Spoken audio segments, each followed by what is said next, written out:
Hidden in a convent for her shame, she lived forgotten, until the most desired duke came for her hand. The chapel bells of St. Lysa's convent tolled with finality, as they did every hour, but for Mariel Thorne, each ring was a reminder of her imprisonment. Kneeling in prayer, her long chestnut tresses concealed beneath a plain linen veil, she appeared the model of piety, yet her eyes, green as moss with flecks of gold, betrayed an unquenched spirit. "Sister Mariel," a stern voice interrupted her contemplation, "your penance awaits in the scriptorium." The abbess Iredel Vane stood in the doorway, her posture rigid as the stone walls surrounding them. Her blue-ice gaze swept over Mariel with familiar disappointment. "Yes, Reverend Mother," Mariel murmured, rising with practiced grace. Her fingers unconsciously sought the amber cord at her wrist, her sole possession, her mother's final gift. As she followed the abbess through chilled corridors, Mariel could feel the weight of whispers trailing behind her. 5 years had not dulled the convent's memory of her arrival, disheveled, weeping, branded with shame. "The girl who disgraced her family," they still murmured, "hidden away where her sin cannot taint others." In the scriptorium, Mariel took her place at the wooden desk, where manuscripts awaited her steady hand. She alone among the novices possessed the patience for such detailed work. The irony was not lost on her, that her shame had birthed such beauty. "You shall complete these pages before Vespers," Abbess Vane instructed, laying a hand heavily upon Mariel's shoulder. "And remember, child, tomorrow the bishop visits. Your behavior shall be exemplary."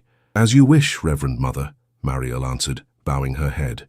Left alone, she dipped her quill and began the painstaking work.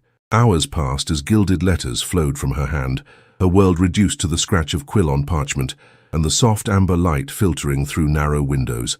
When the door suddenly burst open, Mariel's hand jerked, sending ink spattering across her morning's work. "Sister Elitha," she gasped, seeing the young novice's flushed face. "Forgive me," Elitha whispered, eyes wide with excitement, "but the most extraordinary thing has happened. A carriage bearing the Valecrest crest has arrived." Mariel's quill slipped from her fingers. "The Duke of Valecrest here?" "Indeed, and he has requested to speak with the abbess immediately." A murmur had already begun rippling through the stone corridors, the nuns whispering behind cupped hands. Duke Darian Valecrest, the most eligible nobleman in the realm, whose name alone caused hearts to flutter at every ball and gathering. What business could a duke have at St. Lysa's? Mariel wondered aloud, her voice barely audible. "They say," Elitha whispered, leaning close, "that he seeks a donation for the chapel repairs." She hesitated, then added, "But Sister Constance overheard the abbess say your name." The blood drained from Mariel's face. "My name? That cannot be." Before Elitha could respond, the chapel bell tolled, summoning all to afternoon prayers. But as Mariel rose to follow, the door swung open once more. There stood Sister Maudlin, the abbess's most trusted attendant.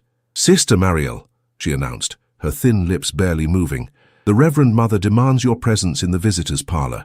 At once." Mariel's hand flew to her amber cord. "Me? But I—" "At once," Sister Maudlin repeated, her voice cutting like winter wind. The corridors seemed to stretch endlessly as Mariel followed, aware of curious eyes tracking her passage. What could a duke possibly want with a forgotten woman, hidden away for her shame? The parlor door loomed before her, heavy oak that seldom opened to the outside world. Sister Maudlin knocked once, then stepped aside. "Enter," came the abbess's voice, sharper than Mariel had ever heard it. Gathering what courage remained to her, Mariel pushed open the door. Sunlight flooded the normally dim chamber, momentarily blinding her. When her vision cleared, she found herself facing 3 figures. The abbess, standing like a sentinel, Father Alderic Wynne, the kindly priest whose visits brought rare comfort, and between them, a tall man whose very presence seemed to command the air in the room. The Duke of Valecrest turned, and his grey slate eyes met hers with an intensity that stole her breath. "Miss Thorne," he said, his voice deep and clear as a chapel bell. At last, the moment stretched between them like a thread of fate, taut and trembling. Mariel could not look away from those penetrating grey eyes that seemed to see through every wall she had built around her heart. "Your Grace," Abbess Vane interjected, her voice cutting through the silence. "As I was explaining, Sister Mariel has taken preliminary vows. Her path is with the church now." The Duke's gaze never left Mariel's face. "Preliminary, you say? Not final, then?" A flush crept up Mariel's neck. She had never seen a man so imposing, Yet there was something in his countenance, a controlled urgency that stirred forgotten feelings within her. "Miss Thorne," Duke Valecrest continued, taking a step toward her, "forgive this intrusion, but I've travelled far to speak with you on a matter of great importance." Abbess Vane moved between them with practiced swiftness. "Whatever matters exist between you must be conducted with proper supervision, Your Grace." A flicker of irritation crossed the Duke's face before composure returned. "Of course, Reverend Mother. I simply request a moment of private conversation with Miss Thorne. Father Alderic may remain as chaperone if propriety demands it." Father Alderic nodded gently. "I believe that would be appropriate, Reverend Mother." The abbess's lips pressed into a thin line. "Very well. You may use the cloister garden. Sister Magdalene will escort you." She fixed Marielle with a warning glance. "Remember your place, child." The garden was a small walled sanctuary where medicinal herbs grew in neat rows. Here, with Father Alderic seated discreetly on a stone bench some distance away, Marielle found herself walking beside the most desired bachelor in the kingdom, her heart hammering beneath her modest habit. "You must wonder why I've come," the Duke said after a moment of silence. Marielle kept her eyes on the gravel path. "I cannot imagine what business Your Grace could have with someone like me." "Someone like you?" There was a strange note in his voice. "And who precisely do you believe yourself to be, Miss Thorne?" The question startled her. No one had asked for her thoughts in years. "I am no one, Your Grace, a forgotten soul." He stopped abruptly, causing her to halt beside him. Forgotten? Perhaps by some, but not by all. Marielle dared to glance up. The Duke was studying her with an expression that might have been tenderness, had such a thing been possible. "Miss Thorne." "Marielle," he said, his voice lowered, "I have spent the past 3 months searching for you." Her fingers instinctively tightened around her amber cord. "Searching, but why would—" "Because I made a promise to your mother before she died." The world seemed to tilt beneath Marielle's feet. "My mother, she died when I was 16, before I came here." "Indeed?" His eyes softened. "Lady Elaine Thorne was my father's closest friend. On her deathbed she extracted a vow from him to watch over you. When he passed last winter, that vow fell to me." Tears threatened at the corners of Marielle's eyes. "Then you know about my disgrace." Something flashed in the Duke's expression. Anger, perhaps, but not directed at her. "I know what the world believes, but more importantly, I have discovered what truly happened 5 years ago." Marielle's breath caught. "What do you mean?" The Duke glanced toward Father Alderic, then back to her. "I have found evidence, Miss Thorne, documents proving your innocence in the matter that sent you here." A rush of emotion, hope, fear, disbelief washed over her. "That cannot be. My own father testified—" "Your father was deceived, as was the entire family." The Duke lowered his voice further. "Your cousin Roland orchestrated everything. The compromising situation, the witnesses, the scandal, all to ensure he would inherit your father's estate instead of you." Marielle's knees weakened. She reached for the nearest bench, sinking onto it as the weight of this revelation pressed upon her. "It cannot be," she whispered, though in her heart pieces long scattered began to align. "How could you possibly know this? Your cousin kept records. In his arrogance, he documented every step of his plan." The Duke's jaw tightened.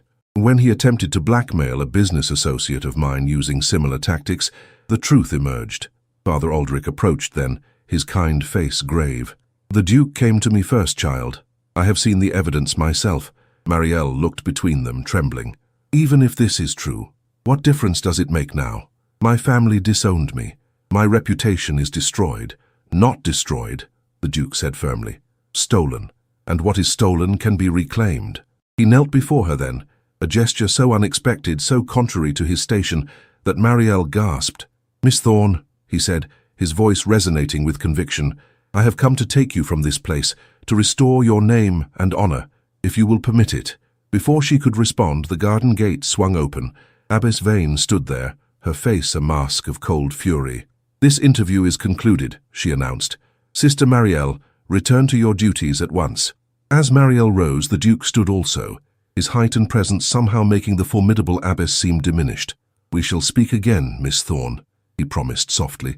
But as Marielle was led away, she heard the abbess's chilling words to Father Alderic. "Prepare the chapel. Her final vows will be administered tomorrow."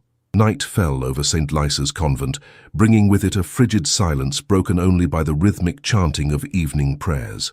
But for the first time in 5 years, Marielle Thorne did not find peace in the familiar rituals. Her mind swirled with the Duke's revelations that her disgrace had been manufactured, her exile orchestrated by treachery. Locked in her sparse cell after Compline, she sat on the edge of her narrow bed, running her thumb over the smooth amber cord at her wrist. Could it truly be possible? Had she suffered all these years for a lie? A soft knock interrupted her thoughts. Warily she approached the door. "Who is there?" she whispered. "It is I, Father Aldrich." The priest's gentle voice came muted through the heavy wood. "May I speak with you, child?" Mariel glanced anxiously at the corridor beyond. The abbess forbade any visitors. "I come not as a visitor, but as your confessor." A pause. "Please, Mariel. Time is short." She opened the door cautiously. Father Aldrich slipped inside, his usually serene features tense with urgency. "You must listen carefully," he whispered, taking her hands in his aged ones. "The Duke has not departed as the abbess believes. He remains at the village inn, determined to prevent tomorrow's ceremony." Hope fluttered in Mariel's chest like a captive bird. But how? The abbess has decreed. The abbess has exceeded her authority. Father Aldrich's amber eyes gleamed in the candlelight. Forced vows are no vows at all in the eyes of God or church law. The Duke has sent for the bishop himself, with evidence of your innocence and the abbess's machinations. Mariel sank onto the bed, overwhelmed. Why would he do this? Risk so much for someone like me? Father Aldrich's expression softened.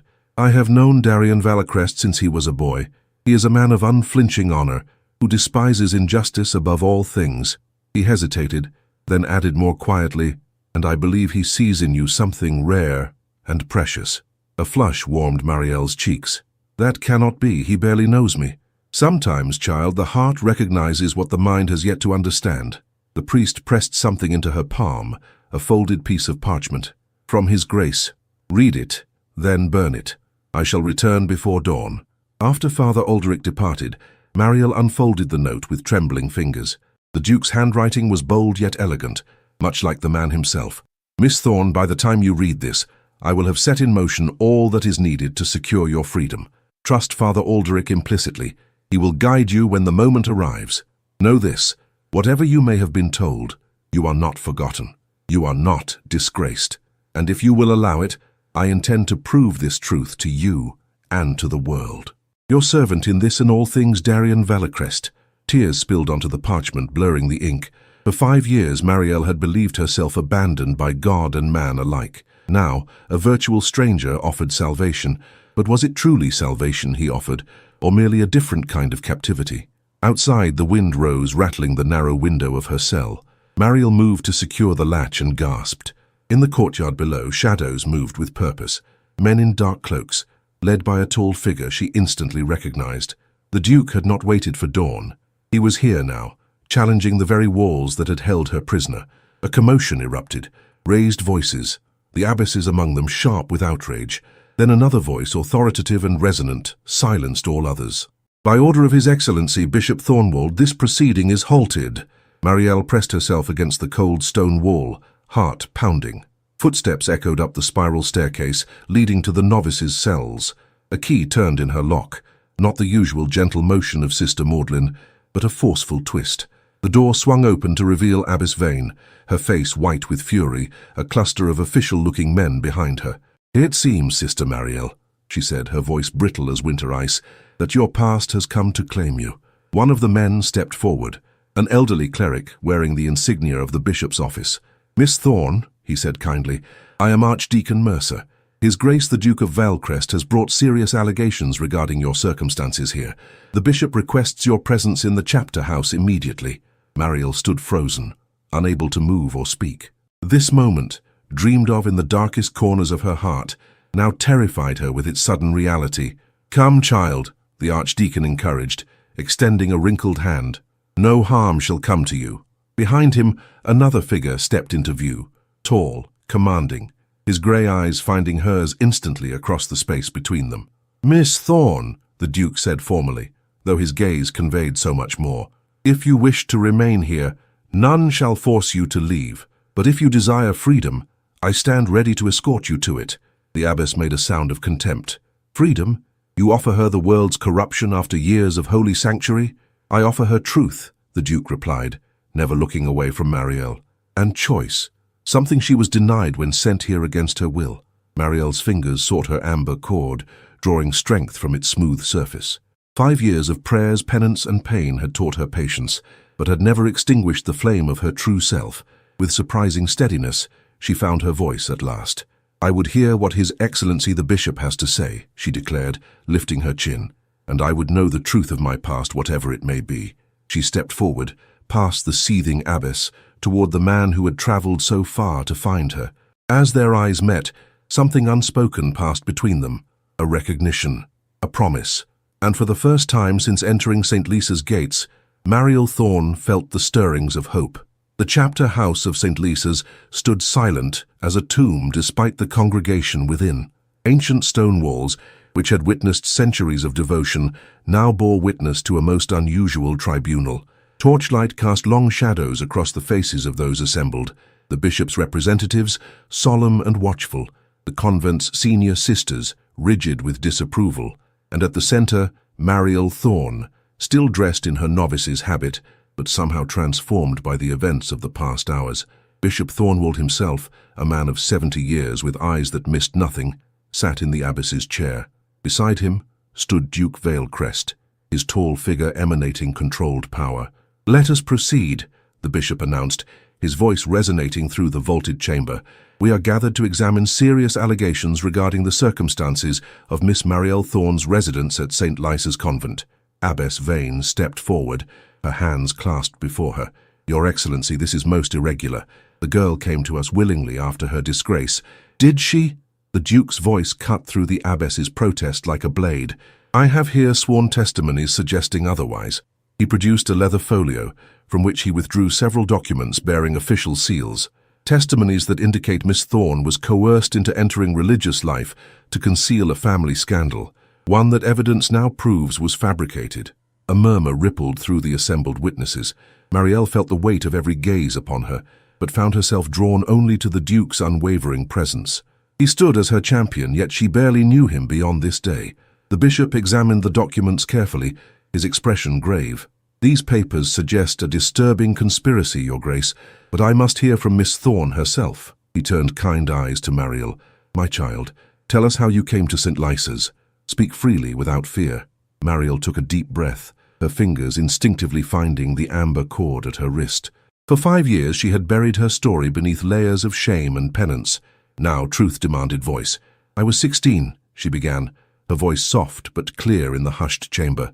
"My father arranged a match with Lord Roland Thorne, my cousin, who stood to inherit considerable property adjacent to our own. But she faltered, the memory still painful. "I could not bring myself to accept. There was something in his manner that frightened me." The Duke's jaw tightened almost imperceptibly. "Continue, Miss Thorne."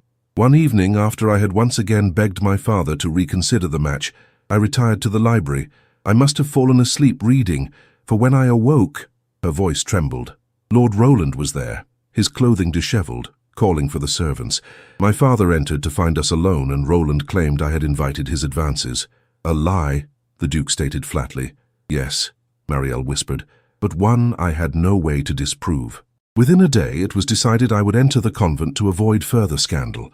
I was told it was God's will, my penance for bringing shame upon my family. Bishop Thornwald's expression darkened. "And at no time did you freely choose the religious life?" "I chose obedience, Your Excellency." Mariel met his gaze steadily, as I had been taught was a daughter's duty. Father Alderic stepped forward. "If I may speak, Your Excellency." At the bishop's nod, he continued. "I have served as confessor to this child for 5 years. Never once has she expressed a true vocation. She has served dutifully, but without the divine calling that makes such service a joy rather than a sentence." The abbess made a sound of disapproval. "Sentiments can be deceptive, Father.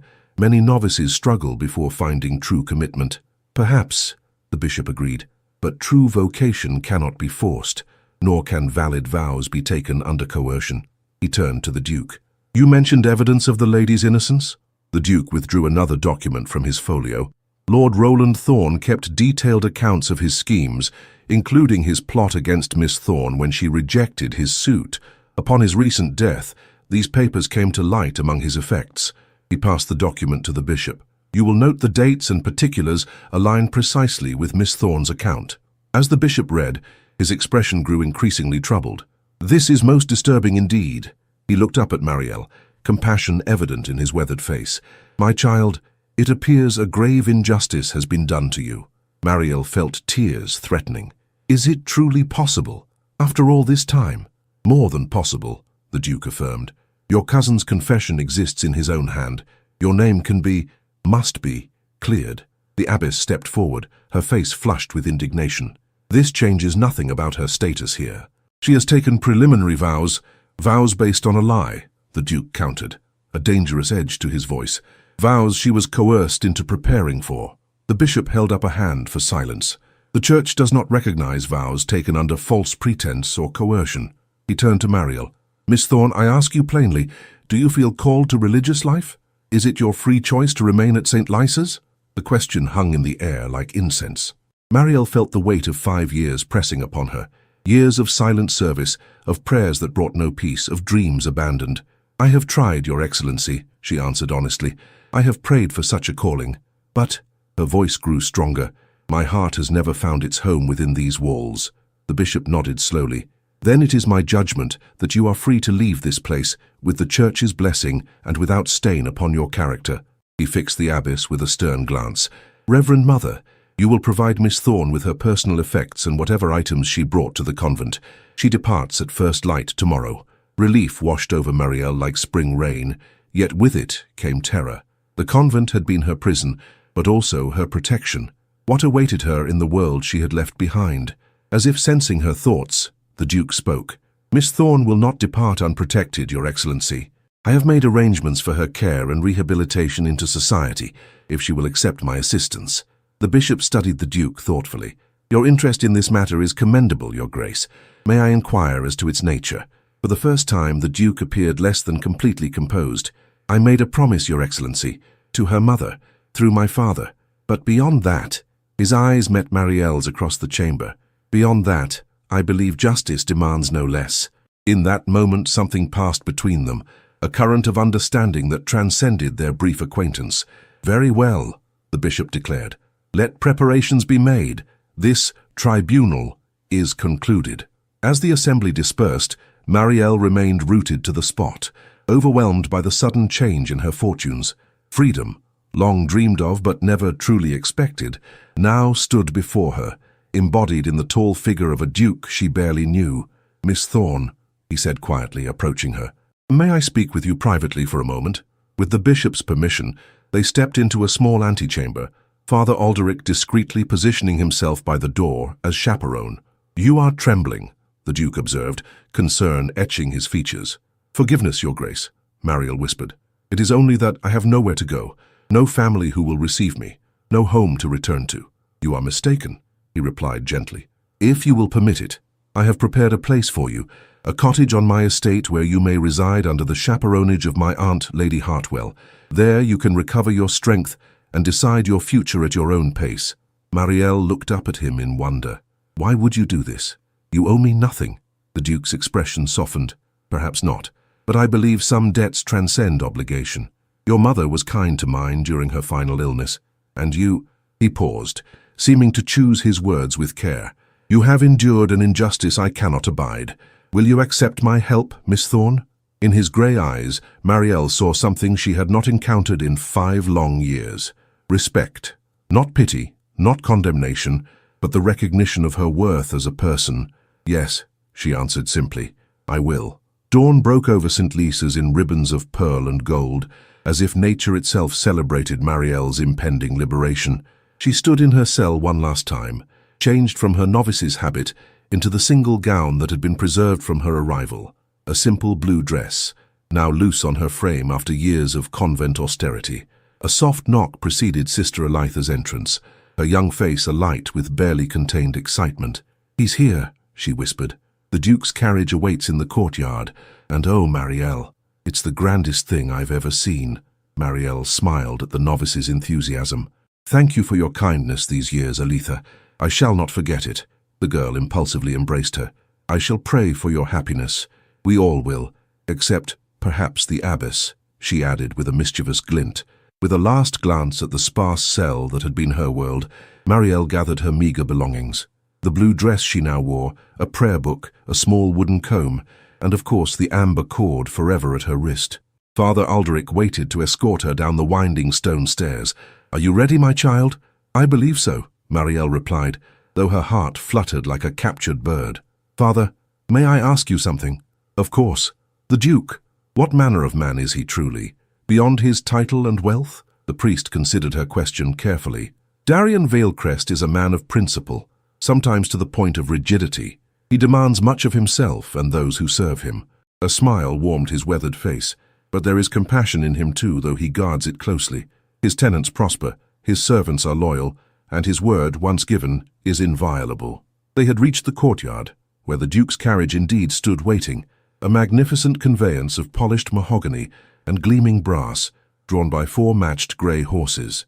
Beside it, mounted on a stallion black as midnight, was the Duke himself. He dismounted as she appeared, handing the reins to a liveried groom. "Miss Thorne," he greeted her with a formal bow, "I trust you rested well?" The question seemed almost absurd given the circumstances, yet his solicitude touched her. "As well as one might expect, Your Grace." Bishop Thornwald approached then, his official robes lending gravity to the moment. "Miss Thorne, before you depart, I wish to offer the Church's deepest apologies for the injustice you have suffered. Know that you leave here with your honor intact and our blessing upon your future." Marielle curtsied, emotion threatening to overwhelm her. "Thank you, Your Excellency." The bishop turned to the Duke. "Your Grace, I entrust this lady to your protection. I need not remind a man of your standing of the responsibility this entails." "Indeed not, Your Excellency," the Duke replied, his tone solemn. "Miss Thorne's welfare shall be my foremost concern." From the shadows of the cloisters emerged Abbess Vane, her face set in lines of disapproval. "Remember, girl," she said coldly, "the world beyond these walls is filled with temptation and sin. Perhaps one day you will return to us, seeking the peace only true penance can provide." Before Marielle could respond, the Duke stepped forward. "Reverend Mother," he said, his voice carrying dangerous undertones, "Miss Thorne has endured more than enough false penance. Should she ever seek sanctuary again, it will not be within these walls." The abbess paled at his rebuke but said nothing more. With a gentle hand, the Duke guided Marielle toward the carriage. "My aunt awaits us at Vallecrest Manor," he explained, as a footman opened the door. "Lady Hartwell has prepared everything for your comfort." As Marielle settled onto plush velvet cushions, a luxury almost forgotten, she gazed out at St. Lysa's imposing facade. For 5 years those stone walls had contained her entire existence. Now they diminished with each turn of the carriage wheels. The Duke mounted his horse once more, positioning himself alongside her window. "The journey to Veilcrest takes approximately 4 hours," he informed her. "We shall stop midway for refreshment. If you require anything before then, simply inform my driver." She nodded, still overwhelmed by the sudden change in her circumstances. As the carriage passed through the convent gates for the last time, Marielle felt tears threatening. "Forgive me," she whispered, more to herself than to her benefactor. "I had resigned myself to never seeing the outside world again. It is rather overwhelming." The Duke's expression softened. "There is nothing to forgive, Miss Thorne. Adjustments require time. You have shown remarkable courage thus far." Their journey continued through rolling countryside, resplendent in spring finery. Fields of vibrant green stretched to meet cloudless sky, while hedgerows burst with early blossoms. After the convent's confined perspectives, the sheer vastness of the landscape made Marielle dizzy. When they stopped at a roadside inn for refreshment, the Duke helped her from the carriage with careful courtesy. "The Blue Heron is known for its excellent fare," he explained, escorting her inside. "My family has patronized it for generations." The innkeeper greeted them with obvious deference. "Your Grace, what an honor! Your usual private parlor is prepared, of course." Within minutes, Marielle found herself seated before a table laden with more food than she had seen in years. Freshly baked bread, cold roast chicken, spring vegetables in butter, and a bowl of strawberries so red they seemed almost impossible. "Please," the Duke encouraged, noting her hesitation, "eat whatever appeals to you. Convent fare is notoriously austere." Marielle selected a strawberry, its sweetness exploding on her tongue like a forgotten memory. "My mother grew strawberries," she found herself saying, "in a small garden behind our house. We would pick them together on summer mornings." Something like pleasure warmed the Duke's grey eyes. "Lady Elaine mentioned that garden in her letters to my father. She wrote most eloquently of its beauty and of her pride in her daughter who helped tend it." Marielle looked up sharply. "You have my mother's letters?" "Several," he confirmed, They are among your possessions that were preserved. My father rescued them when your family's estate was sold." Fresh pain lanced through her at the reminder. "Everything is gone, then? Our home, her garden?" "The property, yes," he acknowledged gently. "But not everything was lost. There is a trunk of personal items awaiting you at Valecrest, keepsakes my father secured before your cousin could dispose of them." Tears threatened once more. "Your father must have held my mother in great esteem." "They were dear friends from childhood," the Duke replied. "When she married your father, and my father wed my mother, the friendship continued between families, until—" he hesitated. "Until my disgrace severed all connections," Marielle finished quietly. The Duke's expression hardened. "No, Miss Thorne, until your cousin's treachery and your father's weakness allowed a grave injustice to occur. The severing was not of your making." They finished their meal in contemplative silence before resuming their journey. As the carriage rolled onward, Marielle found her anxiety gradually yielding to exhaustion. The emotional turbulence of the past day, combined with her first substantial meal in years, soon lulled her toward slumber. She fought against heavy eyelids, unwilling to appear ungrateful or improper, but the Duke noticed her struggle. "Rest, Miss Thorne," he said kindly. "The road to Valecrest is well maintained but long. I shall wake you when we approach the estate." Permission granted, Marielle allowed herself to drift into the first truly peaceful sleep she had known in 5 years, the gentle rocking of the carriage carrying her toward an uncertain but suddenly hopeful future.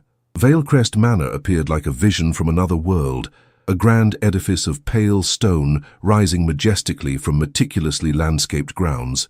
As the carriage approached along a sweeping drive lined with ancient oaks, Marielle gazed in wonder at what would be her temporary home.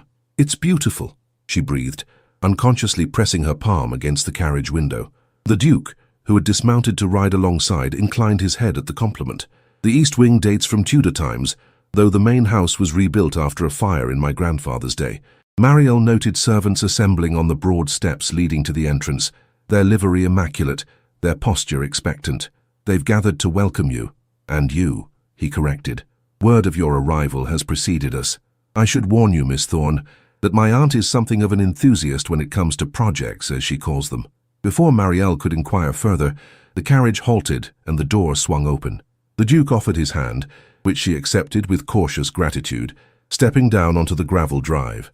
A distinguished woman of perhaps 60 years detached herself from the receiving line and approached with regal bearing.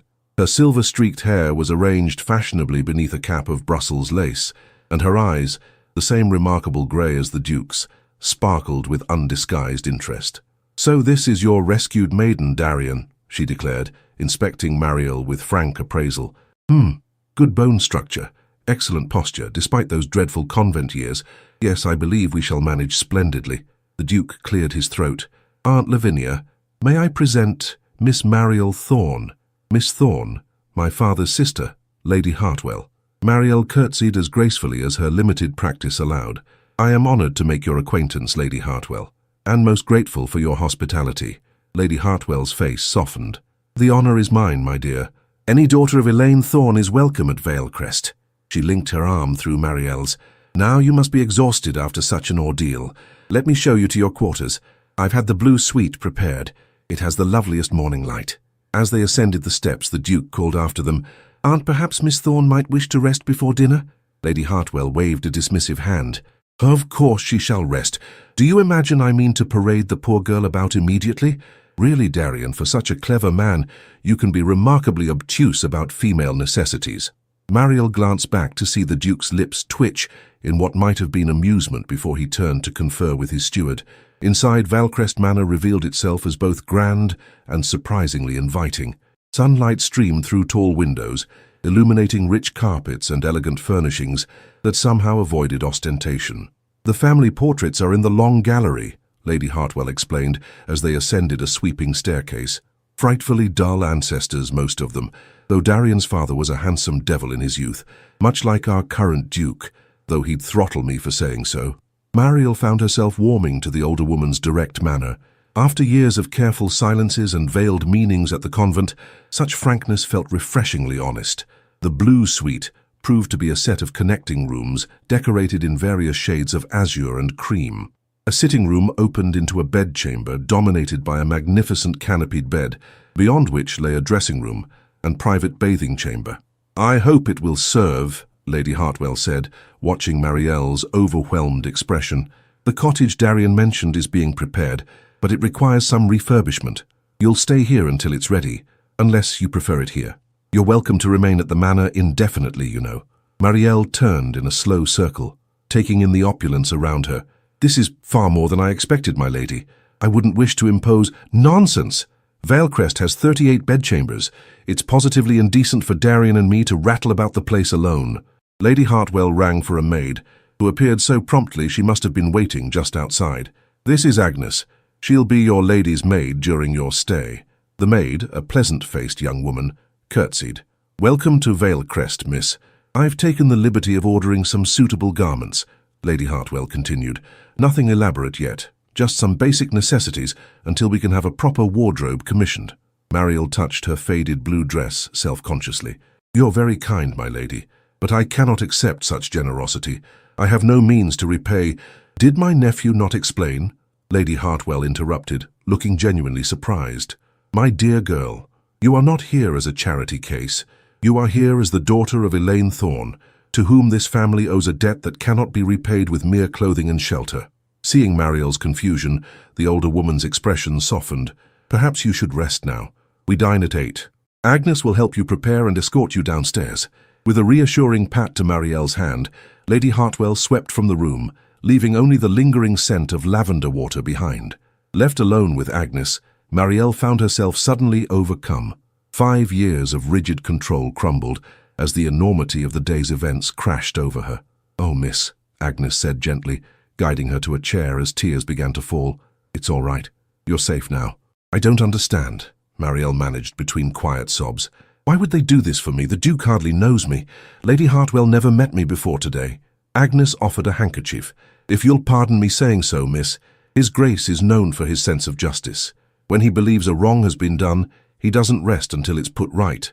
She began preparing a bath as she spoke. As for Lady Hartwell, she and your mother were schoolmates, I believe. Truly? Marielle dabbed at her eyes, composure gradually returning. Indeed, miss. Now shall we get you bathed and rested? A few hours' sleep will help restore your spirits. The bath proved heavenly, scented with rose oil, hot enough to soothe muscles tense from years of hard work and sparse comfort. Afterward, Agnes helped her into a nightdress of fine lawn, softer than anything Marielle had worn in memory. As she slipped between sheets of crisp linen, exhaustion claimed her once more. Yet before sleep took her completely, Marielle found her thoughts returning to the Duke, to his unwavering determination, his dignified anger on her behalf, and the surprising gentleness behind his formal manner. She had expected freedom to feel triumphant. Instead, it felt vulnerable, a vast unknown territory after years of rigid certainty. The only anchors in this new existence were the amber cord at her wrist and the unexpected kindness of near strangers who somehow believed in her worth. With that thought, Marielle surrendered to slumber, her last conscious awareness being a prayer, not the rote petitions of convent life, but a simple, heartfelt thanksgiving for delivery from darkness into light. Marielle awoke to unfamiliar birdsong and sunlight streaming through partially drawn curtains. For a disorienting moment, she thought herself back in her family home, before memories of convent walls and then yesterday's extraordinary events rushed back. She was at Valecrest Manor, rescued by a duke she barely knew, lying in a bed more luxurious than any she had ever known. A soft knock preceded Agnes's entrance with a breakfast tray. "Good morning, miss. I hope you slept well." "Better than I have in years," Marielle admitted, sitting up against plump pillows. "What time is it?" "Just past 9, miss. Lady Hartwell thought it best to let you rest." Agnes set down the tray and moved to draw the curtains fully. His Grace has been up since dawn, but Lady Hartwell rarely appears before 10. The breakfast tray held delicacies Marielle had almost forgotten existed: freshly baked rolls with butter and honey, sliced fruits, a pot of chocolate. After years of thin porridge and stale bread, such abundance seemed almost sinful. "I've laid out a day dress for when you're ready," Agnes continued, opening the wardrobe to reveal several gowns in modest but fashionable styles. "Lady Hartwell sent to the village dressmaker yesterday. These are ready-made pieces she adjusted overnight. Proper gowns will take time, of course." Marielle touched the sleeve of a moss-green muslin, marveling at its softness. "It's overwhelming. I've worn nothing but a novice's habit for so long." "If I may say so, miss, the green will complement your eyes beautifully." Once dressed, with her chestnut hair arranged in a simple but elegant style, Marielle hardly recognized her reflection. The gaunt, shadowed face of the convent had begun to yield to something softer, more alive. Agnes escorted her downstairs, through corridors adorned with priceless artwork and ancient tapestries. They encountered no one until reaching a sunny morning room where Lady Hartwell sat writing letters. "Ah, there you are, my dear." The older woman set aside her pen. "I trust you slept well. You certainly look more refreshed. Green suits you admirably." "Thank you, my lady." Marielle curtsied. "For everything, the clothes, the room, your kindness." Lady Hartwell waved away her gratitude. "Nonsense. Now Darian has been pacing the terrace for the past hour, pretending to read correspondence but actually watching for your appearance. Shall we put him out of his misery?" Before Marielle could respond, Lady Hartwell had risen and led her through French doors onto a stone terrace overlooking spectacular formal gardens. The Duke stood at the balustrade, his tall figure silhouetted against the morning light. He turned at their approach, and Marielle saw something flicker in his expression, surprise perhaps, or appreciation, before his features composed into their usual reserve. "Good morning, Miss Thorne," he greeted her, bowing formally. "I trust you found your accommodations comfortable." "Exceedingly so, Your Grace. I am most grateful." Lady Hartwell rolled her eyes. "Goodness, such ceremony. Darian, the girl isn't a foreign diplomat. Miss Thorne, my nephew may appear forbidding, but I assure you he can manage civil conversation without titles when the occasion warrants." A hint of colour touched the Duke's cheekbones. "Aunt Lavinia, perhaps Miss Thorne might enjoy seeing the gardens. The spring blossoms are at their peak." "An excellent suggestion." Lady Hartwell smiled slyly. "Though I suddenly recall correspondence requiring my attention. You wouldn't mind escorting Miss Thorne yourself, would you, Darian?" The Duke offered his arm to Marielle. "It would be my honor if Miss Thorne is amenable." Marielle placed her hand lightly on his sleeve, acutely aware of the impropriety such contact would have represented in her previous life. "I should like that very much, Your Grace." They descended marble steps into a garden that rivaled Eden. Stone pathways wound between beds of tulips and narcissi, while ancient trees provided dappled shade. In the distance, a fountain sparkled in the sunlight. "It's magnificent," Marielle breathed. "Like something from a painting." "My mother designed much of it," the Duke explained, his voice warming slightly. "She had a particular gift for creating natural harmony." As they walked, Marielle sensed he wished to speak of something specific, but was hesitant to begin. She waited patiently, accustomed to silence from her convent years. Finally, he cleared his throat. "Miss Thorne, there is a matter we must discuss regarding your future." Her heart quickened with apprehension. "Yes, Your Grace. I have taken certain steps toward restoring your reputation and securing your position in society." He led her to a stone bench beneath a flowering cherry tree. "With your permission, I intend to make public the evidence of your cousin's treachery and your subsequent wrongful confinement." Marielle sat very still, watching petals drift down around them. "To what end, Your Grace?" "Justice," he replied simply. "Your name has been tarnished by lies. It deserves to be cleared by truth." "And if I prefer to leave the past buried?" she asked softly. 5 years have passed. Society has forgotten me." His grey eyes studied her with surprising gentleness. "Forgotten, perhaps, but not erased. You deserve the opportunity to reclaim your place if you wish it." "My place," she repeated. "I'm not certain such a thing exists anymore. My family home is sold, my father remarried and living abroad, my reputation in tatters.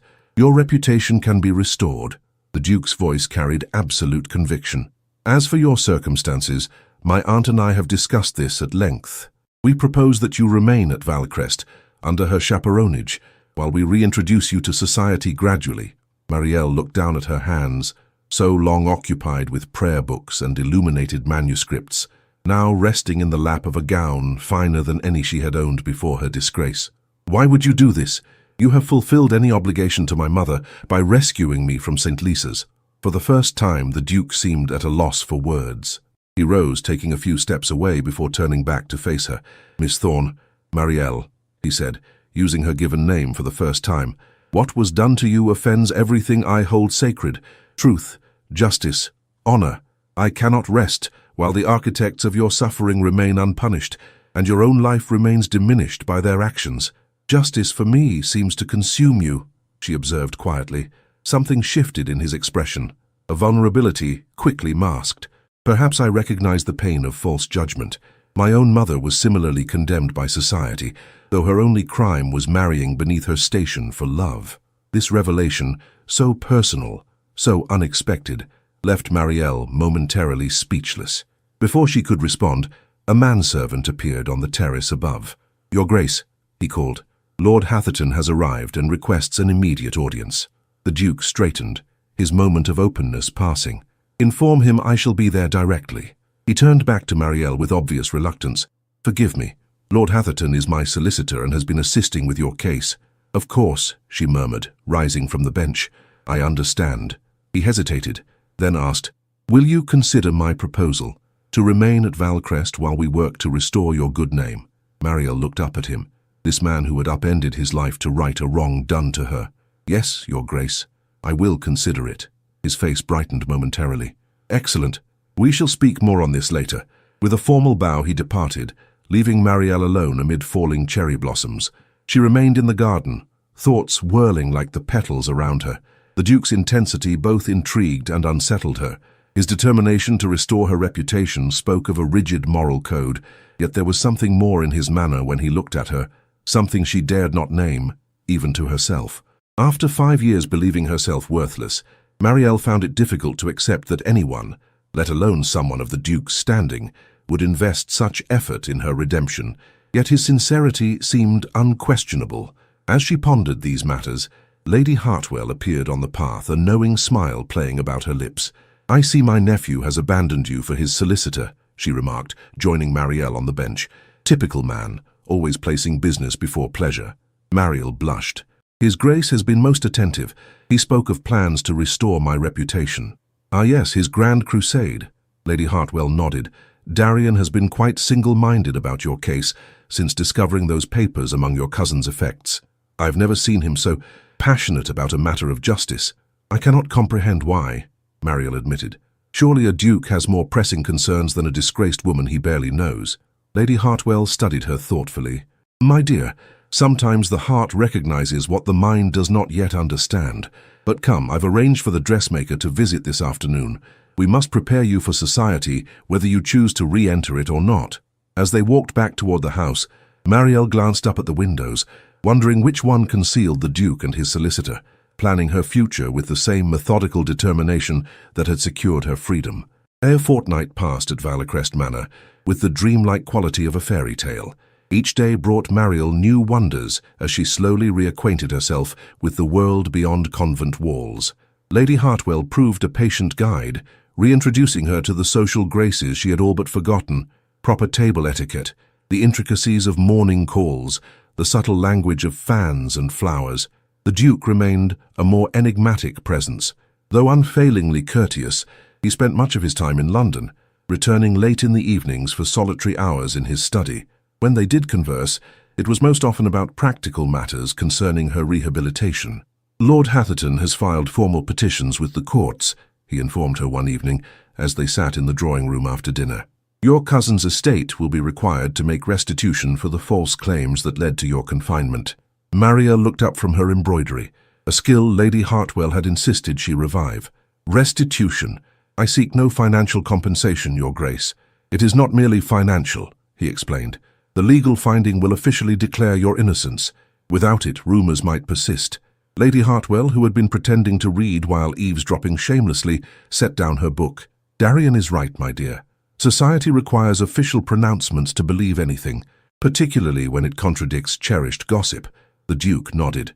"Once the court's declaration is made, we can proceed with your reintroduction to society. I've spoken with the Countess of Merewood, who has agreed to sponsor you at her midsummer ball." Marielle felt a flutter of panic. "A ball? Your Grace, I cannot possibly—" "You absolutely can," Lady Hartwell interrupted firmly. "And you shall. 3 weeks remain before the event. Ample time for preparation." The Duke studied Marielle with unusual perception. "You are uncomfortable with the idea, Miss Thorne?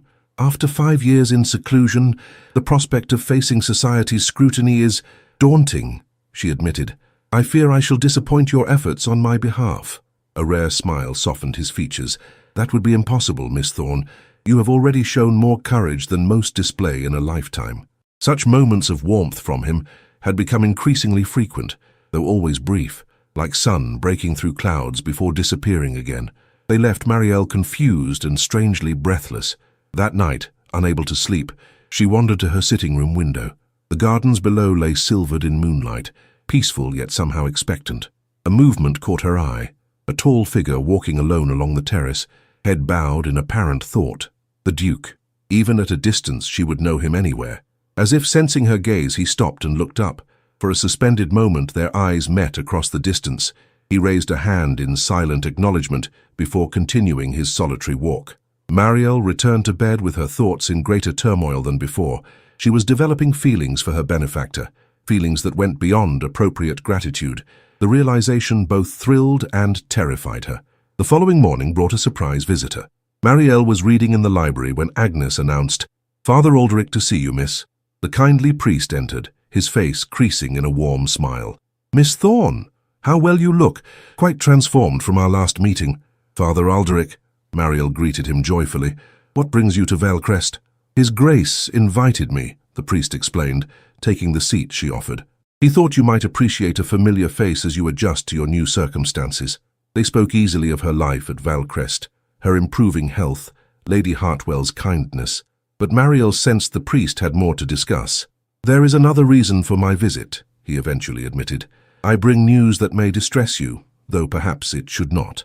Marielle set aside her teacup. "What news, father?" "Your father has written to the convent, inquiring after you. It seems word of your departure has reached him abroad." A dull ache formed in Marielle's chest.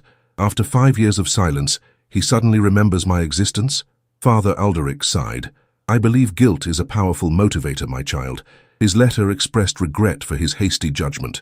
Did the abbess inform him of my whereabouts?" "She would have, had she known them." A twinkle appeared in the priest's amber eyes.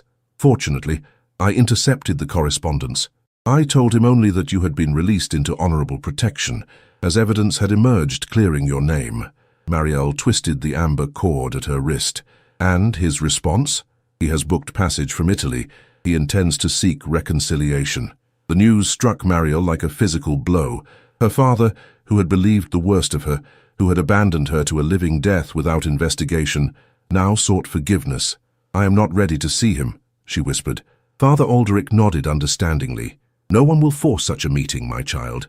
His Grace has made that abundantly clear. The Duke knows of this." "Indeed. He received correspondence from your father directly, requesting your location. His Grace replied that any communication must be conducted through Lord Hatherton until you yourself grant permission for direct contact." Marielle felt a surge of gratitude for the Duke's protective instinct. "He seems to anticipate every contingency." "He is determined that you never again suffer injustice," Father Aldrich agreed, "though I suspect his motivations extend beyond mere justice." Before Marielle could question this cryptic observation, the library door opened to admit the Duke himself. He stopped short at seeing Father Aldrich. "Forgive the intrusion," he said formally. "I was not aware you had company, Miss Thorne." Father Aldrich rose. "Not at all, Your Grace. I was just informing Miss Thorne of recent developments."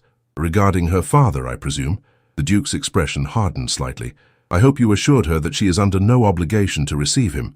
"I did indeed," the priest confirmed, "though ultimately such decisions rest with Miss Thorne alone." The Duke's gaze shifted to Marielle. "Of course, I would never presume to dictate your choices in this or any matter." Something in his tone made her wonder if they were still discussing her father. "Thank you, Your Grace. Your consideration has been extraordinary." Father Aldrich glanced between them, a knowing look crossing his features. "I should take my leave. The bishop expects me back by evening." After the priest's departure, the Duke remained, seemingly reluctant to leave Marielle alone with her thoughts. "Your father's reappearance must be unsettling," he ventured at last. Marielle moved to the library window, gazing out at the gardens without really seeing them. 5 years of silence, then suddenly he seeks reconciliation when my name is to be cleared. The timing seems convenient. You suspect mercenary motives. I don't know what to suspect anymore." She turned back to face him. "I once believed him incapable of sending me away as he did. Now I find myself questioning everything I thought I knew." The Duke approached, stopping a respectful distance away. "If I may offer an observation, Miss Thorne, sometimes people act against their better nature when influenced by stronger personalities. Your cousin appears to have been most persuasive in his deceptions." "You defend my father?" Marielle asked, surprised. "I merely suggest that human weakness does not always equate to malice. Whether that merits your forgiveness is entirely your decision." His insight struck her forcefully. Despite his somewhat rigid exterior, the Duke possessed a nuanced understanding of human frailty. "You are wiser than your years would suggest, Your Grace." A hint of a smile touched his lips. "Experience rather than wisdom, Miss Thorne. I have witnessed similar dynamics within my own family." Before she could respond, Lady Hartwell's voice called from the corridor. "Marielle, are you in the library? The modiste has arrived for your final fitting." The Duke stepped back. "I shall not keep you from such important matters." With a formal bow, he departed, leaving Marielle to ponder their conversation as she prepared for yet another step in her transformation from forgotten novice to restored gentlewoman. The day of the Countess of Merewood's midsummer ball arrived with alarming swiftness. As darkness fell across Valecrest Manor, Marielle stood before her mirror, scarcely recognizing the elegant young woman reflected there. Her gown, Lady Hartwell's most extravagant commission yet, was fashioned of pale green silk that shimmered like water with each movement. Cut modestly high in front in deference to her recent circumstances, it featured delicate embroidery that echoed the amber cord she still wore at her wrist, now artfully incorporated into her ensemble as if it were a deliberate accessory rather than a cherished memento. "You look absolutely enchanting," Lady Hartwell declared, entering the room in a rustle of dark blue taffeta. "Darian will be speechless when he sees you." Marielle blushed. "His Grace has seen me daily for weeks now." "Not like this, my dear." The older woman adjusted a curl that had escaped Marielle's carefully arranged coiffure. "Tonight, he will see you as London society will, a beautiful young woman of impeccable character, ready to reclaim her rightful place." Anxiety clutched at Marielle's stomach. What if I disgrace myself? It has been so long since I attended any social function. Nonsense. You've been practicing for weeks. Besides, the Countess has been briefed on your situation. She will ensure you are properly introduced and treated with respect. Lady Hartwell patted her cheek affectionately. "And Darian will remain at your side throughout the evening." This last assurance, meant to comfort, only increased Marielle's nervousness. The Duke's constant proximity would heighten her awareness of every potential misstep. When they descended the grand staircase, the Duke awaited them in the entrance hall. Resplendent in formal black evening wear, a single diamond pin glinting at his cravat, he looked every inch the aristocrat he was. His eyes widened almost imperceptibly as they fell upon Marielle. "Miss Thorne," he said, bowing deeply, "you are the very picture of grace this evening." "Thank you, Your Grace," she replied, cursing her nervousness for the telltale flush she felt rising in her cheeks. Lady Hartwell watched their exchange with undisguised satisfaction. "Well, shall we proceed? The Countess's ball begins at 9, and it would not do to arrive unfashionably early." The journey to Merewood House passed in a blur of anxiety for Marielle. Lady Hartwell attempted to distract her with gossip about expected attendees, while the Duke remained quiet, occasionally offering reassurance with a glance or brief word. "Remember," he said as their carriage joined the queue approaching the Countess's magnificent London residence, "you have nothing to prove to these people. Your presence alone is triumph enough." Merewood House blazed with light, its grand facade illuminated by hundreds of lanterns. Footmen in elaborate livery assisted guests from carriages, while inside, strains of orchestra music beckoned invitingly. As they entered the grand ballroom, Marielle felt a momentary panic. After years of convent silence, the cacophony of music, laughter, and conversation overwhelmed her senses. The Duke, sensing her distress, placed her hand firmly upon his arm. "Breathe deeply," he murmured. "Focus only on what is before you." His steady presence anchored her as they made their way through the crowd toward their hostess. The Countess of Merewood, a handsome woman in her 50s with shrewd eyes and a genuine smile, greeted them warmly. "Miss Thorne, how delighted I am to make your acquaintance at last. Valecrest has spoken of you with such high regard." "You are most kind, Lady Merewood," Marielle responded, finding her social voice with surprising ease. "Not kind, perceptive," the Countess corrected, leaning closer. "Any young woman who has endured what you have and emerged with such dignity deserves society's admiration, not its censure."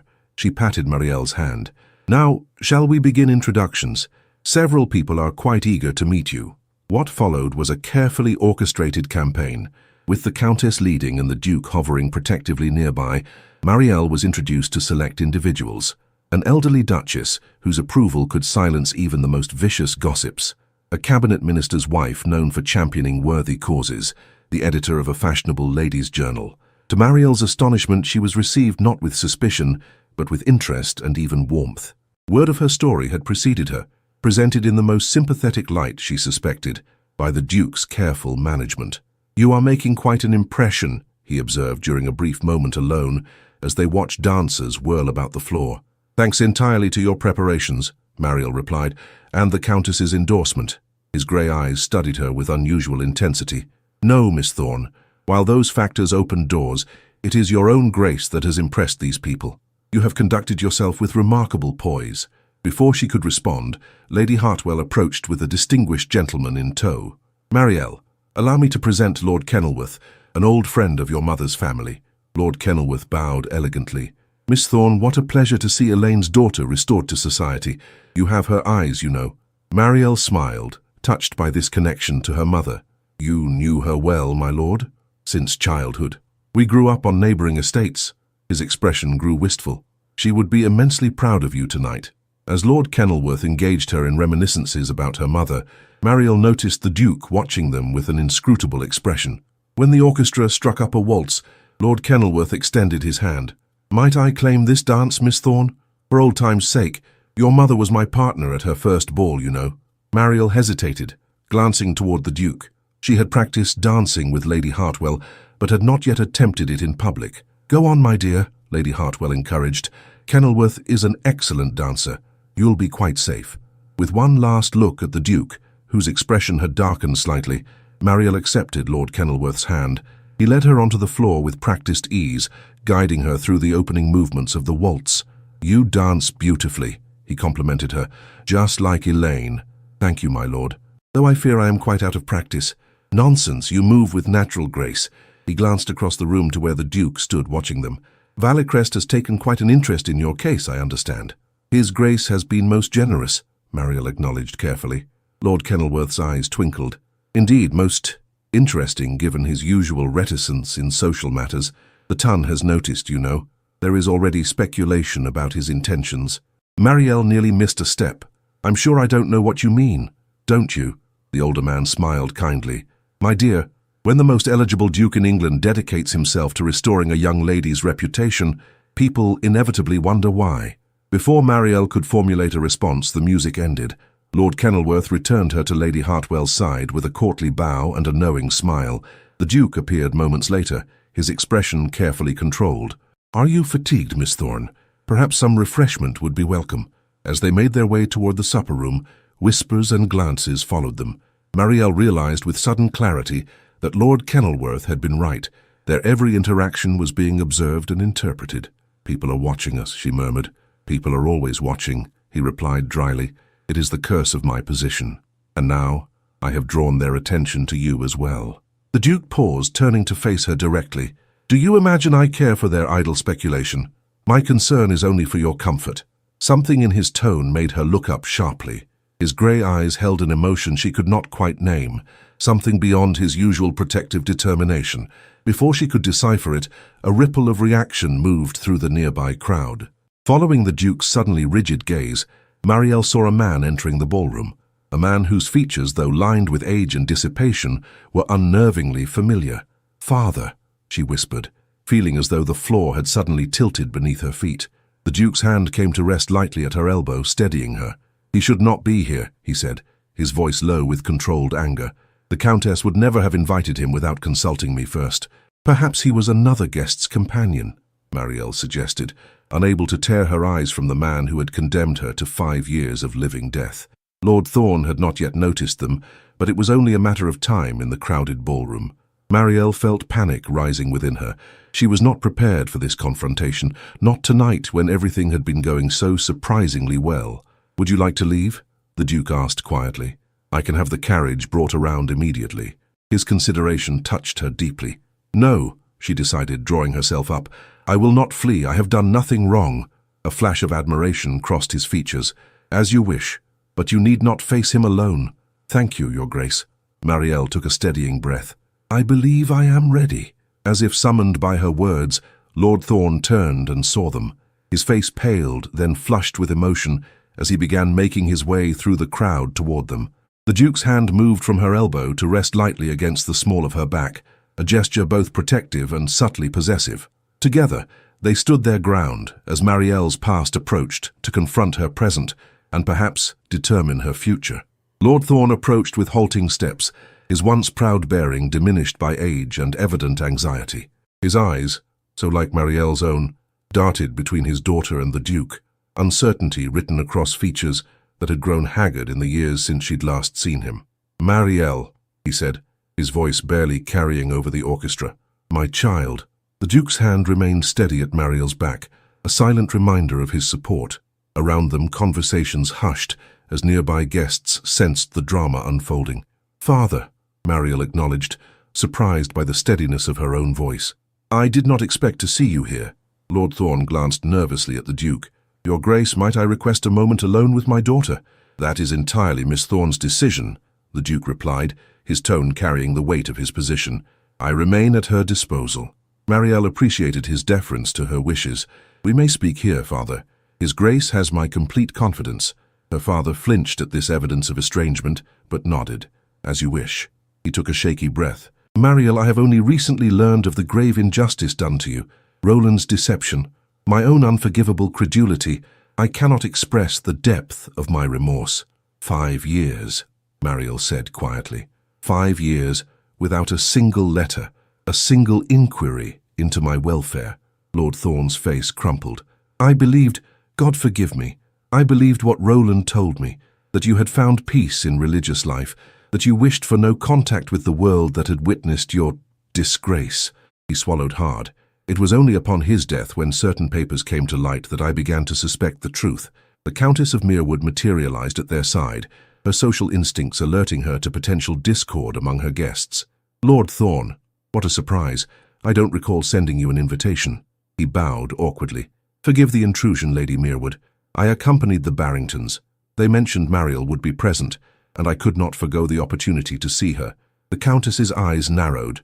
"While I appreciate a father's concern, perhaps such a reunion might have been arranged in more private circumstances." "Indeed it might," the Duke agreed, his voice carrying a dangerous edge, particularly given Miss Thorn's recent return to society. Marielle felt the eyes of the assembly upon them, the moment teetering toward public scandal, precisely what the Duke had worked so diligently to avoid. With sudden clarity, she understood what must be done. "Lady Merewood," she said, summoning the poise Lady Hartwell had cultivated in her, "might my father and I use your conservatory for a brief conversation? I assure you we shall not abuse your hospitality." The Countess's expression softened. "Of course, my dear, take all the time you need." Marielle turned to the Duke. "Your Grace, I would be grateful if you would accompany us."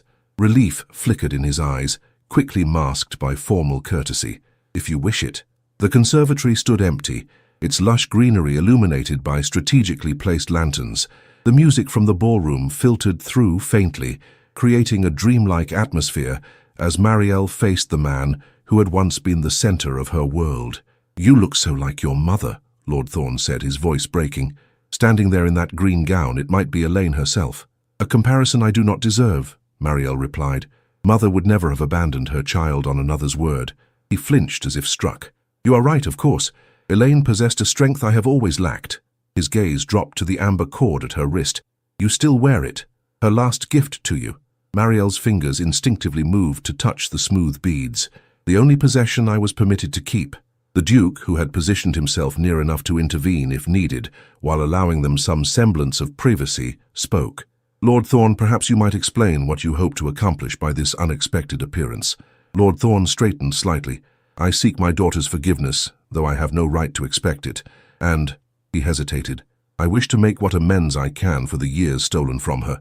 "Amends?" Marielle repeated. "I have settled a substantial sum upon you," her father explained, "not as large as your rightful inheritance would have been, but enough to secure your independence. The papers await only your signature." The Duke's expression darkened. "Miss Thorn's financial security has already been arranged through legal proceedings against your nephew's estate. She has no need of belated charity." "It is not charity," Lord Thorn protested. "It is her due, what should have been hers all along." "And where was this concern for her due when you condemned her to St. Lysa's?" the Duke asked, his control slipping momentarily to reveal genuine anger. Marielle stepped forward, placing a restraining hand on the Duke's arm. "Your Grace, please." To her father she said, "What else do you want, Father? Surely you did not come merely to offer money." Lord Thorn seemed to age before their eyes. I want what any father wants. A chance to know my child again, to see you restored to your rightful place in the world. He glanced at the Duke, though it seems his grace has already accomplished that far better than I could have. A silence fell between them, filled with the weight of years lost and trusts broken. Mariel studied the man before her, this diminished figure so different from the confident father of her childhood. She felt not the burning rage she had expected, but something more complex. Pity mingled with the last vestiges of filial devotion. "I cannot give you what you seek tonight," she said at last. 5 years cannot be erased by a single conversation or a settlement of funds. Lord Thorn's shoulders slumped. "I understand. However," Mariel continued, surprising herself with the words forming on her lips, "I am willing to consider correspondence. Perhaps in time we might rebuild something of what was lost." Hope flickered in her father's eyes. "You would grant me that much? After all I've done or failed to do?"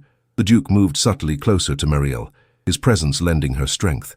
"She offers more clemency than many would in her position, Lord Thorn. I suggest you receive it with appropriate gratitude." "Indeed I do," Lord Thorn murmured, bowing deeply to his daughter. "More than gratitude, reverence for the strength of character you have shown despite my failings." He straightened, visibly collecting himself. "I shall not impose further on Lady Merewood's hospitality, but perhaps might I call upon you when you are ready?" Mariel nodded. "Send word through Lord Hatherton. When I am prepared to receive you, he will inform you." Her father accepted this conditional olive branch with surprising dignity. "Thank you, Mariel. I shall await your convenience." He bowed once more, then to the Duke. "Your Grace, I entrust my daughter to your continued protection, which has proven far superior to my own." With those words he withdrew, leaving Mariel and the Duke alone amid the exotic blooms and trailing vines of the conservatory. "Are you unwell?" the Duke asked immediately, his formal restraint giving way to genuine concern. "That encounter must have been deeply distressing." Mariel drew a shaky breath. "I am surprised more than anything. I expected to feel rage upon seeing him. Instead, I felt," she searched for the right word, "emptiness, as though he were a stranger wearing a familiar face." "Time changes us all," the Duke observed quietly, "though seldom for the better in cases like your father's. He seems sincere in his remorse. Perhaps he is. Deathbed repentance often comes too late to benefit its object." Mariel looked at him sharply. "Is he ill?" The Duke's expression softened. "Forgive me, I spoke metaphorically. To my knowledge, your father enjoys reasonable health for his years." Relief flooded her, followed by confusion at having felt relief at all. Her emotions regarding her father remained tangled in ways she could scarcely comprehend. "Shall we return to the ballroom?" the Duke asked. "Or would you prefer to depart? No one would think less of you for withdrawing after such an encounter." Mariel considered the question seriously. Part of her longed to retreat to the safety of Valecrest, to process this unexpected meeting in solitude. Yet another part, a stronger part, rebelled at the thought of allowing her father's appearance to derail her first foray back into society. "I should like to remain," she decided, "if you are agreeable." Something like pride flickered in the Duke's eyes. "More than agreeable, Miss Thorn. I am honored by your fortitude." As they re-entered the ballroom, Mariel felt a subtle shift in the atmosphere.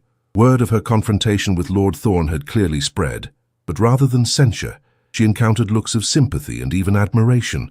The Countess approached immediately. "My dear, are you quite all right? I had no idea Lord Thorn would appear so precipitously." "I am well, thank you," Mariel assured her. "The conversation, while unexpected, was necessary. You handled it with remarkable composure," the Countess approved. "Now, I believe several gentlemen are most eager to claim a dance, if you are so inclined." Mariel glanced at the Duke, who inclined his head slightly. "I should be delighted, Lady Merewood." For the remainder of the evening, Mariel found herself surrounded by attentive partners and engaged in pleasant conversation. The story of her unjust confinement and subsequent vindication had transformed from potential scandal to romantic narrative in the minds of the ton, a transformation the Duke had clearly anticipated and carefully managed. It was near midnight when he finally claimed a dance for himself. As they took their positions for a waltz, Mariel felt a curious fluttering in her chest that had nothing to do with anxiety. "You have triumphed this evening," he observed, guiding her through the opening steps with effortless grace. "Every person of consequence in this room has been charmed by you." "If so, the credit belongs to you and Lady Hartwell," Mariel demurred. "Without your intervention, I would still be at St. Lyce's, forgotten by the world." The Duke's hand tightened slightly at her waist. You underestimate your own resilience, Miss Thorne. Lesser spirits would have been broken by what you endured. As they whirled around the floor, Mariel felt herself yielding to the music and the moment. Perhaps we are both right, Your Grace. Perhaps I am stronger than I knew, but needed someone to believe in that strength before I could recognize it myself. His grey eyes darkened with an emotion she dared not name. I have believed in you from the moment I read your mother's letters describing the brave, intelligent girl who stood by her through illness. Nothing I have witnessed since has diminished that belief. Words failed Mariel then, her heart too full for speech. They completed the dance in a silence more eloquent than any conversation, the unspoken connection between them observed and noted by every watchful eye in the ballroom. Later, as their carriage rolled toward Valcrest in the small hours of the morning, Lady Hartwell dozed lightly across from them, while the Duke sat beside Mariel, a proper distance maintained, despite the intimacy of the enclosed space. "You should be exceedingly proud of yourself," he said softly, his voice pitched not to disturb his aunt. "You faced both society and your father with equal courage." Mariel smiled tiredly. "It was not as difficult as I had feared. Few things are when confronted directly," he observed. After a moment's hesitation, he added, "I wonder if I might call upon you tomorrow. There is a matter I wish to discuss privately." Something in his tone sent a tremor of anticipation through her. "Of course, Your Grace, I am at your disposal. As the carriage continued through the moonlit countryside, Mariel gazed out the window, reflecting on the extraordinary journey that had brought her from convent cell to aristocratic ballroom, and wondering what new path might open before her come morning. Morning arrived at Valcrest Manor with gentle persistence, sunlight filtering through Mariel's curtains despite her desire for continued sleep. The events of the previous night, her triumph at the ball, the unexpected confrontation with her father, the Duke's enigmatic request to speak with her, swirled through her mind as Agnes quietly prepared her morning toilette. "His Grace has been in the rose garden since dawn, miss," the maid mentioned casually, as she arranged Mariel's hair in a simple but becoming style. "The gardeners say he's inspected every bloom twice over." Mariel caught Agnes's knowing look in the mirror and blushed. "His Grace is particular about his gardens. Lady Hartwell has mentioned as much." "Indeed, miss, though he's never shown such interest in the white roses before." Agnes secured a final pin. "Those are the ones nearest the south terrace, where Lady Hartwell takes her morning tea, which she has invited you to join, by the way." The implication was clear. The Duke was lingering near where Mariel would likely appear. The thought sent a flutter of nerves through her stomach as she selected a morning dress of pale blue muslin, simple enough for breakfast at home, yet flattering enough for whatever might follow. Lady Hartwell greeted her on the terrace with a suspiciously satisfied smile. "Good morning, my dear. You were the undisputed success of the evening. I've already received 3 calling cards from mothers of eligible sons." Mariel took her seat at the small table, accepting a cup of tea. "Surely you exaggerate, my lady." "I do not," Lady Hartwell insisted. "The Tun adores nothing so much as a narrative of unjust suffering nobly endured. You provided them with the perfect romantic tragedy, and now they await the final chapter with bated breath." Before Mariel could inquire about this cryptic statement, she caught sight of the Duke emerging from the rose garden below. He carried a single white rose, twirling it absently between his fingers as he climbed the terrace steps. "Good morning, ladies," he greeted them, looking unusually refreshed despite the previous night's late hour. "I trust you slept well?" Lady Hartwell raised an eyebrow. "As well as can be expected after such excitement. You seem remarkably alert yourself, Darian." A faint smile touched his lips. "I find I require less sleep when my mind is engaged with important matters." His gaze shifted to Mariel. "Miss Thorne, might I impose upon you for that private conversation I mentioned last night?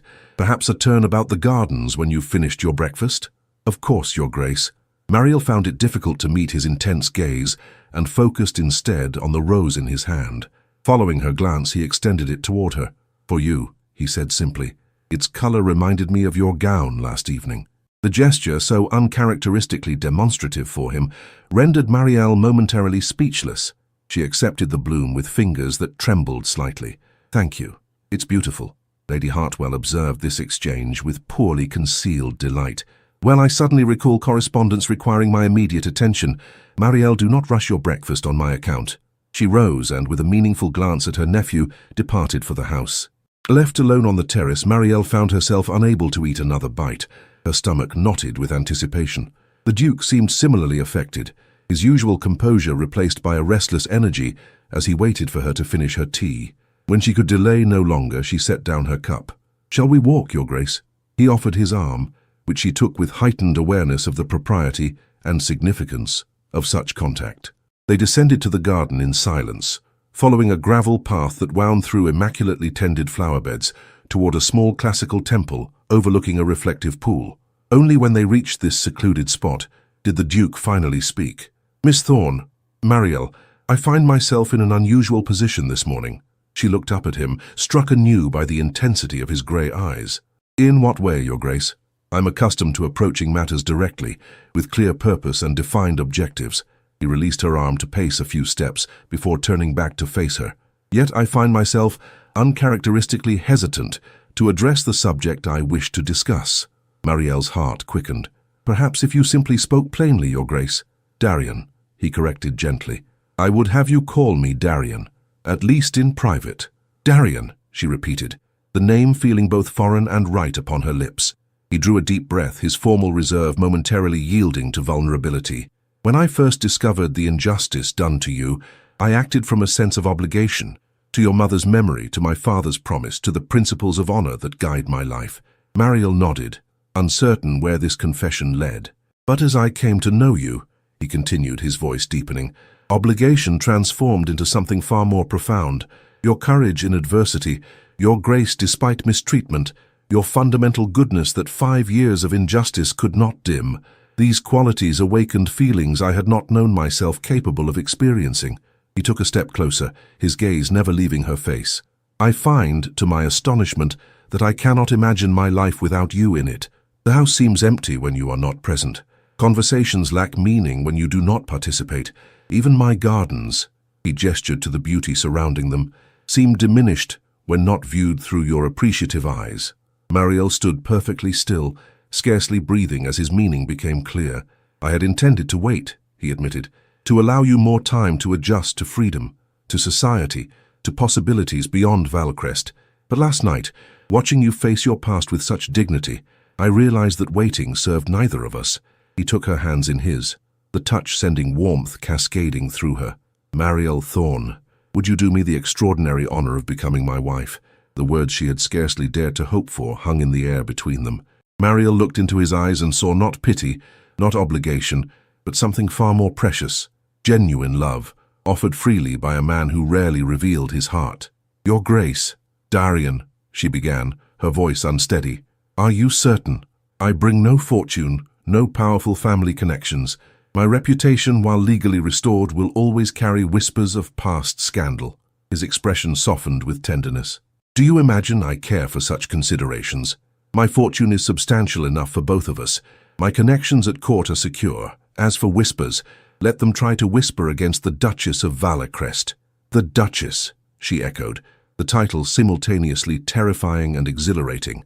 Not merely a title, he assured her, but a partner, someone to share both responsibilities and joys, someone whose courage and compassion might balance my occasional rigidity. A smile touched his lips. "Someone who sees the man beneath the ducal coronet, as you have from the beginning." Emotion welled within Marielle, too complex for simple expression. "When you found me at St. Lysa's, I was nothing, a forgotten woman with no future, no hope. That you would offer me not only freedom, but your heart." Her voice faltered. "You were never nothing," he corrected firmly. "You were always extraordinary. I simply had the good fortune to recognize it." His fingers tightened around hers. "Will you accept? Will you make Valacrest truly your home, not as guest or ward, but as its Duchess and my beloved wife?" In that moment, standing amid blooming roses with the morning sun illuminating his earnest face, Marielle felt the last shadows of her confinement fall away. 5 years of darkness yielded to a future radiant with possibility. "Yes," she whispered, then more strongly, "Yes, Darian, I will marry you." Joy transformed his features, erasing the last vestiges of aristocratic reserve. With gentle reverence, he raised her hands to his lips, pressing a kiss to her fingers that sealed their engagement more profoundly than any formal announcement. "You have made me happier than I ever expected to be," he murmured. "As you have done for me," she replied, her eyes shining with unshed tears of happiness. He reached into his pocket and withdrew a small velvet box. "This belonged to my grandmother. I had it reset for you." Opening the lid, he revealed a magnificent ring. a central emerald surrounded by diamonds, set in antique gold. "It's beautiful," Mariel breathed as he slipped it onto her finger. "A pale reflection of its wearer," he responded, his customary gravity giving way to undisguised adoration. As they walked back toward the house, where Lady Hartwell undoubtedly awaited news she had already anticipated, Mariel felt the weight of the ring on her finger, a tangible symbol of the transformation her life had undergone. From confinement to freedom, from shame to vindication, from loneliness to love, the amber cord still encircled her wrist, a reminder of her mother's love and the strength that had sustained her through darkness. Now beside it gleamed the Duke's emerald, a promise of the light that lay ahead. Together they represented her journey, not a tale of tragedy but one of triumph, not a story of what was lost, but of what, against all odds, had been found. The ancient chapel at Valecrest Manor had witnessed centuries of ducal weddings, but none perhaps as poignant as that which took place on a golden September morning, 6 weeks after the Countess of Merewood's ball. Autumn sunlight streamed through stained-glass windows, casting jeweled patterns across stone floors and illuminating the small but distinguished assembly that had gathered to witness the union of the Duke of Valecrest and Miss Mariel Thorne. Lady Hartwell had insisted on a modest ceremony rather than a London spectacle. "Let the tongue gossip from a distance," she had declared. "Your vows belong to you and to those who truly care for your happiness." The guest list reflected this philosophy. The Countess of Merewood, whose sponsorship had eased Mariel's re-entry into society, Father Alderic, whose quiet assistance had facilitated her escape from St. Lysa's, Lord Hatherton and his wife, whose legal expertise had secured her vindication, Lord Kenilworth and a handful of other friends who had known her mother, and standing somewhat apart, Lord Thorne, invited at Mariel's insistence, despite the Duke's lingering reservations. Their reconciliation remained tentative, built on careful correspondence and a single emotional meeting at Valecrest, under Lady Hartwell's watchful eye. Yet his presence today represented Mariel's determination to build her future without the burden of past resentments. "Are you certain about this gown?" Mariel asked, surveying her reflection in the antechamber where she prepared for the ceremony. The wedding dress, commissioned from London's finest modiste, was a masterpiece of ivory silk and Brussels lace. "It seems extravagant for such an intimate gathering." "Nonsense," Lady Hartwell replied, adjusting the delicate veil. "Darian would have dressed you in the crown jewels if I hadn't restrained him. Besides, the simplicity of the ceremony makes the splendor of your appearance all the more striking." Agnes, who had been promoted to lady's maid in recognition of her service, fastened the amber cord securely around Mariel's wrist, where it would remain even during the ceremony, a connection to her mother on this momentous day.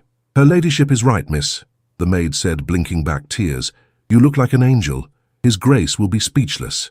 Lady Hartwell checked the clock. "It's time, my dear. Are you ready?" Mariel took a deep breath, her heart full to overflowing. "More ready than I have ever been for anything." The short walk from antechamber to chapel altar passed in a blur of emotion. Mariel registered the admiring murmurs of guests, the gentle strains of the organ, the scent of autumn roses and beeswax candles. But most of all she saw Darian waiting for her, his tall figure resplendent in formal attire, his grey eyes fixed upon her with such naked adoration that she nearly stumbled. Father Alderic conducted the service with evident emotion, his amber eyes shining as he led them through ancient vows, made new by the sincerity with which they were exchanged. When Darian placed the golden band beside his grandmother's emerald on Mariel's finger, his hand was steady but his voice trembled slightly with the depth of his feeling. "With this ring I thee wed," he vowed. "With my body I thee worship. With all my worldly goods I thee endow." The words, traditional yet profound, echoed in the stone chapel as they had for generations of Valecrest dukes. Yet none, perhaps, had spoken them with greater conviction. When Father Alderic pronounced them husband and wife, Darian kissed her with reverent tenderness before the assembled witnesses, a public declaration of private devotion that left not a dry eye in the chapel. The celebration that followed in Valecrest's great hall was as elegant as it was intimate. Crystal sparkled in candlelight, footmen served delicacies on silver trays, musicians played softly in a corner. Yet the true magnificence lay in the transformation visible to all who had known Mariel before. The gaunt convent novice, now a radiant duchess, her natural grace enhanced rather than diminished by her elevated station. "You have made my nephew happier than I have ever seen him," Lady Hartwell confided, watching Darian lead Mariel through their first dance as husband and wife. And he has done the same for you, I think. He has given me more than happiness, Marielle replied softly. He has given me myself again, a self I thought lost forever. Later, as evening drew on and guests began to depart, Lord Thorne approached the couple somewhat hesitantly. Your Grace, he addressed his new son-in-law with careful formality, might I have a word with you and the Duchess? Darian's arm tightened protectively around Marielle's waist, but his voice remained courteous. Of course, Lord Thorne. They withdrew to a small adjoining salon, where Lord Thorne presented them with a velvet pouch. A wedding gift, he explained, though perhaps restoration would be a more accurate term. Inside lay a delicate necklace of amber beads matching precisely the cord at Marielle's wrist. It was your mother's, Lord Thorne said, his voice thick with emotion. The companion piece to your bracelet. I kept it all these years. Marielle touched the necklace with trembling fingers. I thought it lost with everything else.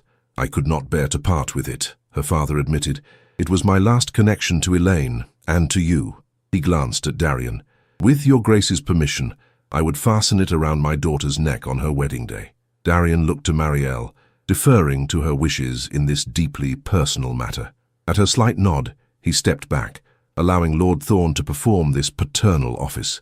As the amber beads settled against her collarbone, Marielle felt a circle closing, not trapping her, as St. Lisa's walls had done, but completing her.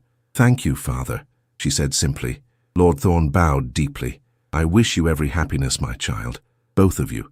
After he had withdrawn, Darian gathered Marielle gently into his arms. Are you well, my love? Today has been filled with profound emotions. I am more than well, she assured him, resting her head against his chest. I am complete in a way I never thought possible. The remainder of the celebration passed in a haze of joy and well-wishes, until at last the time came for the couple to retire. Lady Hartwell, defying convention, embraced Marielle warmly before sending them off. Be happy, my dears. You have both earned it through trials few could comprehend. Their private apartments, formerly the Duke's, but now expanded and refurbished for two, awaited with welcoming warmth. A fire crackled in the hearth. Candles illuminated the bedroom with soft golden light. Vases of white roses scented the air with subtle fragrance.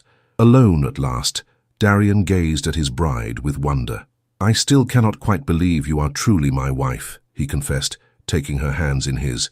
That you chose to entrust your life to me. How could I not? Marielle replied softly. You restored my freedom, my name, my place in the world. You saw worth in me when I had forgotten it existed. You restored something in me as well, he said, drawing her closer. Before you, I lived by duty alone. You taught me that duty without love is hollow, a lesson I needed desperately to learn.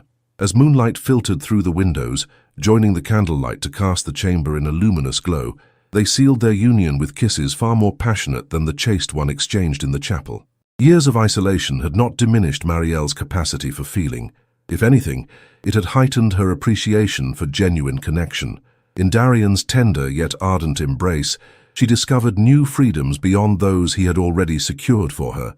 The freedom to love and be loved without reservation, to trust without fear, to share body and soul with one who cherished her completely. Later, as they lay entwined in the great canopied bed that had sheltered generations of Valecrest dukes and duchesses, Marielle traced the strong lines of her husband's face with wondering fingers. What are you thinking? He asked, pressing a kiss to her palm. That life holds more blessings than I ever dared to hope, she replied, and that sometimes the darkest confinement can lead to the most profound liberation. He drew her closer, his arms a sanctuary rather than a prison.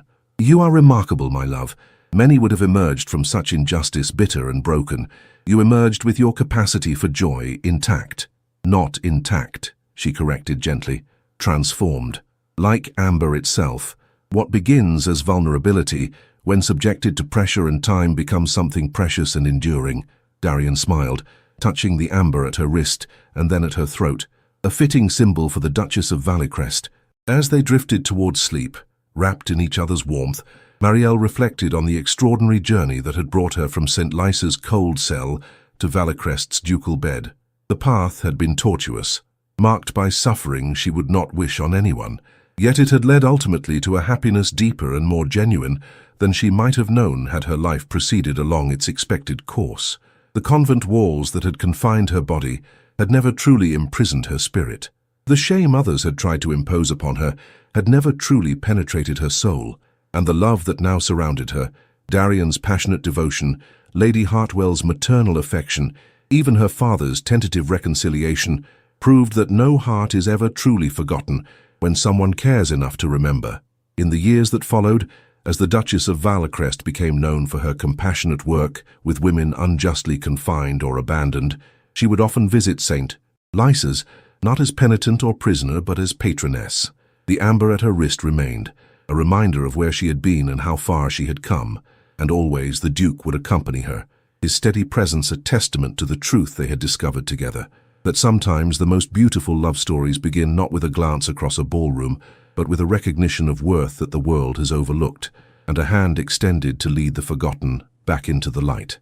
In the shadows of our deepest suffering often lie the seeds of our most profound redemption. Mariel's journey teaches us that true dignity cannot be stripped away by external circumstances. It remains within us, waiting for the courage to reclaim it. The world may forget us, but our worth never diminishes. Sometimes we need another's belief to recognize the strength we've carried all along. Like amber hardened through pressure and time, the human spirit can transform adversity into something precious and beautiful. True justice isn't found in vengeance, but in restoration, not in punishing those who wronged us, but in reclaiming the life that was always rightfully ours. Forgiveness, as Marielle discovered, liberates not just the forgiven, but the forgiver. And perhaps most powerfully, this story reminds us that no one is ever truly forgotten when genuine love exists. Even in our darkest confinements, whether physical or emotional, a hand may reach through the darkness to lead us back into the light, if we have the courage to grasp it. Did Marielle and Darian's journey from injustice to love touch your heart? Subscribe to our channel for more soul-stirring Victorian romances that explore the triumph of the human spirit through love's transformative power. Share your thoughts in the comments below. Which moment in their story moved you most deeply? Was it Marielle's courageous confrontation with her father, Darian's heartfelt proposal, or perhaps the beautiful wedding where past pain yielded to future promise? If you know someone who needs a reminder that being forgotten doesn't mean being without worth, share this story with them. Sometimes the most powerful gift we can give another is the belief that their value remains, waiting to be recognized once more. Thank you for listening from all of us at Victorian Romance Audio Stories. Your support allows us to continue bringing these tales of redemption, courage, and enduring love to life. Until our next journey together, remember that no heart is truly forgotten when someone cares enough to remember.